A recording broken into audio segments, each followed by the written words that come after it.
guys, it's Kevin again, and before I start again, sorry for the lack of videos. I would have done a video yesterday, but I had absolutely no time at all, no time whatsoever, because I had to do my the play was Thursday, Friday, and it's again tonight, so I'm going to be busy then too, so I'm really sorry about this week. I know it's been a very crazy week for me, and I'm sure a lot of you have been upset at the lack of videos. I'm really sorry, guys. I'm going to try to catch up on all these shows. I have so many shows to catch up on besides the show I'm about to review you, but I have to catch up on, let's see, Sleepy Hollow, I have to catch up on that. Supernatural, I have to do Arrow, Tomorrow People, Vampire Diaries, and possibly Once Upon a Time in Wonderland. I'm kind of on the fence of whether I'm going to watch that show anymore or not, but I have those 5 shows to catch up on, and that's quite a lot. So, but in this video, we're going to be reviewing to Glee, Season 5, Episode 6, Moving On. Not moving on, I keep doing that, it's moving out. And, this episode for me, I thought was the best episode of the season. There was a lot of stuff that I really loved about it. It was a really good episode. I know some people had some problems with it, like we didn't get enough for Blaine. But I mean, we're focusing more on Sam because we focused so much on Blaine that we really need to see what Sam wanted to do because we didn't really get to see that. So, main plot of this episode is that it's basically everybody's, what they want to do with their career and everything. That's basically what it is they want, with their career. So, basically, Blaine and Sam, they go off to, New York because before, Will comes up with the idea of Billy Joel from, like a career fair thing that Sue had put together. And I did not like that at all. I honestly don't even want to talk about that. I thought that was stupid, the way they said that arts is not a real job. That is not true. There are so many theater colleges. There are so many theater programs. You have no idea how many there are, and Glee just, like, fucked up everything that matters to me. And that right there, I was like, you did not just say that. I literally screamed at the TV and said, what?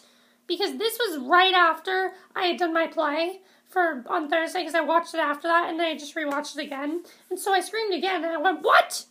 Because I could not believe that they said that. That was really stupid. But other than that, I really liked the episode. Blaine and Sam, they go off to New York. By the way, I love the way they did Moving Out. I really loved it. And they go off to visit Kurt and Rachel because Blaine is preparing for his Nyada audition. And Sam is also preparing for some theater audition.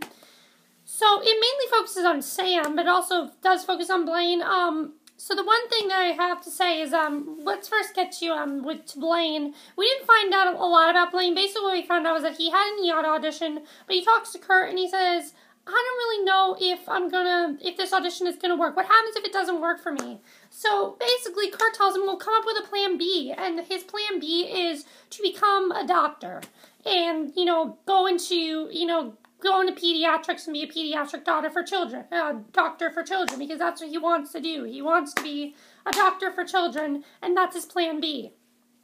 But as it turns out, he actually does do a very good job at his Nyada audition. We find out from Sam, and I did not like the way that was done. That was the only thing. I did not like how Sam just said he had a Nyada audition and he crushed it. I would have wanted to actually see it, but I mean, we got enough of it for us to see his development. But I don't know, do you think Blaine would make a good doctor? I really think he would. I think that's what they're trying to do. They're going to show that not everybody in this show has to go to a theater college and go with Kurt, Rachel, and Santana, because I don't think they can fit that many people in their apartment.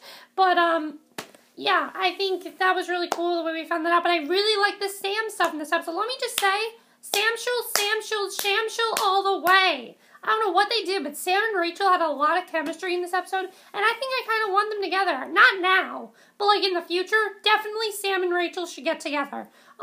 Just like, fuck Penny, forget about her, I don't care about her. I don't care about her anymore. I think she's gone.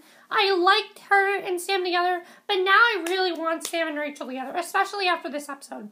Because Rachel was doing everything she can for Sam to go to this audition. He goes to this audition for the theater, and he's talking to this woman, and he ends up saying all the wrong things. He says things like, oh, why can't girls wear, be shirtless at a beach, and black people, and how he doesn't, he doesn't understand black people, and, he's just, it comes across as being really, really wrong, so obviously that doesn't work for him. So he decides that, hey, I know what I want to do. I've always wanted to be a male model. So Rachel tells him, okay, why don't you try that out? And he goes to pose for some pictures, and then he goes to visit Bichet or Bichette, which is hilariously played by Tyra Banks. I thought this was probably the funniest scene in the entire episode. I loved her so much. The return of Trouty Mouth was in this, where she says, your mouth, it's sort of round, like a trout mouth. That's what it's, a Trouty Mouth.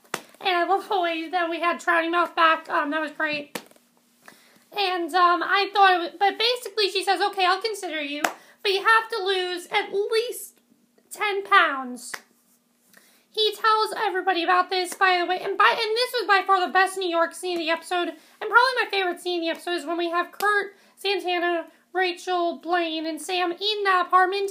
I feel they fit really well in there. I like Blaine and Sam in the New York apartment. I like them to stay in New York. I didn't want them to go back. I didn't want to see them go back. I wanted to see them stay in New York because I don't know. I think they blend in really well. Don't ask me what it is, but I think they blend in extremely well. I think there's something about them there that I like more than when they're at McKinley. I just like them more there. But basically, they say to Sam, you can be whoever you want to be and don't let her tell you what to do. And I like that message, and I love the Just the Way You Are performance, and I love that Santana didn't really want to sing and so on, but then she comes out with the microphone and starts singing. I thought that was great, and I really like that. Again, no Star Child and no Danny. I didn't like that, but that was fine, I guess, because they're back in the next episode. So yeah, I really liked the main plot. I really liked the way it was going. I liked how they visited New York and everything, and I enjoyed that. The other thing that was going on is, for the future at least, was Sue and Becky and Artie. This was by far the cutest part of the episode, in my opinion, was Sue and Artie and Becky. So, Artie can see that there's something that Becky, he asked Becky, what are you going to do with your life? And she says, it's really none of your business. I'm not going to college. And she thinks he's kind of flirting with her and everything, but that's not what's going on at all. The real reason she doesn't want to go to college is because Sue is not ready to let go of her. And you know what? I think this was very adorable because we got to see that motherly side of Sue, which I always love. I mean, I love seeing funny Sue. I mean, she really has gotten funnier this season. I do think that this season they've made her a lot funnier than they have. But I do think also that I love seeing the motherly side of her when she's with Becky. I like seeing that rather than the silly side. And we see her basically talk to Artie and say, okay, she can go, but you have to tell me a little bit about college. Becky goes to college. She ends up loving it. She really ends up liking it. She tells Sue that really she's ready to move on, and, she's kind of done. I like the way she says, I'm kind of done with these high school bitches. I thought that was funny. And, Sue basically says, okay, I know you're going to have a great time there, and, you can see that Sue's kind of upset that she's losing her, but at the same time, Becky has to move on, so I really love that, and I thought that was great. I really, really love that. And the last thing is Jake, Marley, and Ryder. Oh my god, let me just say that they have made Jake such a douchebag. He was such a douchebag to Marley this episode. And to Jake, and to Ryder, they made Jake such an complete douchebag. Ryder's talking to Jake. He's furious about what he did to Marley, and he said, how could you do this to her? And, Jake basically, Marley was talking to Jake. She was trying to forgive him, but she can't for some reason. And Jake basically is like, all right, you don't want to talk to me, fine, I'll just leave you alone. We see that Jake is flirting with all these other girls, and I did not like My Life at all. I liked the song. I thought that was by far his best song on the show, but I hated the performance. I hated it. I'm like, what the hell? You're singing this to her in the choir room? How is this going to make things better? It's not. It's not going to make anything better. Nothing. It really is not going to make anything better in the long run, and it's a terrible idea, and I don't know why he thought that would be a good idea. So as soon as this happens, Ryder goes right up to Marley and says, hey, you know what? I know it's kind of early for you, but can you try? Oh, but also before this, she had a nice scene with her mother, which I really liked, and she says how, here's the thing, she's trying to get over Jake, but at the same time, she still likes him. And Marley's mother says she can relate to this because bad boys liked her as well. And the thing is that she's very happy that Marley did not lose her virginity to Jake because she said that's something she could never get back. And Marley's really happy about that too because it could have gone horribly wrong. She's very happy that, you know, everything was okay with that. Now, the other thing that happens is, you know, Ryder goes up to her and he basically says to her, I know this is early, but can we try to have some type of relationship? She says, I'll think about it. He sings to her An Innocent Man, which I absolutely loved. I thought he did a great job with that. And, you know, she says yes to going out with him. They go on one date, and you see that Jake is getting kind of jealous. He's like, so, are you two a thing now or whatever? And I'm like, Jake, again?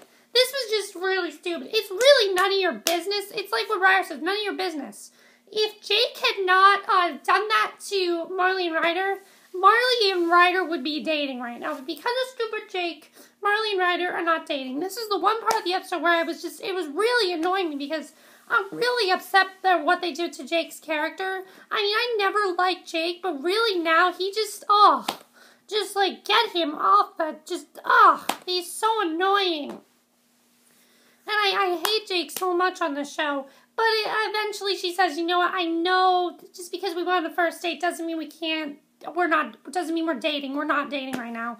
So, and I like that Ryder was patient with her and said, all right, I respect that of you, and if you don't want us to be together, that's fine. So, basically the end with, you may be right, you may be crazy, and I thought that was a good way to end the episode. But that's it for, what the episode was like. I really enjoyed it, and one quick thing, which is probably one of the stupidest decisions Glee has ever made, it's really stupid. Glee is coming, after the, hiatus, February, 24th, I think, Glee will be coming back on 8 o'clock at Tuesdays. What? This came out of nowhere. Thursday at 9 o'clock was working so well for them. It was at such a great time because they don't have much in competition with. They do have comedies and things like that. But other than that, they don't have much in competition with them. They're fine with the ratings. Why are you moving it? Because now they are up against two really big shows. Two really big shows. The Originals and Pretty Little Liars and NCIS and Marvel's Agents of S.H.I.E.L.D. They are up against 4 big shows right there. Something is going to happen if, to one of those shows. This is just, It's one of the stupidest decisions I think they could have ever made. Why the hell did you move it to Tuesdays? I don't know. It's stupid, but, yeah. But other than that, I really liked the episode. I thought it was a great episode. I thought there was some really great stuff. And let me know what you guys saw this episode. Do you want Rachel and Sam together? I do. But, I would definitely want Rachel and Sam together. I think definitely after Finn died, Sam should be with Rachel. What do you think of, Blaine? Do you think, what career is he going to go with? Do you think he's going to make it in Nyada, or do you think he's going to become a doctor? I don't know. And also, Ryder and Marley, do you think they'll eventually date? I do think they will, but not yet. And Jake, I think everyone's sick and tired of Jake. And also, Becky, what do you think of that plot? That's it for my review. Hope you enjoyed. I'll see you guys in the next video. Okay, bye.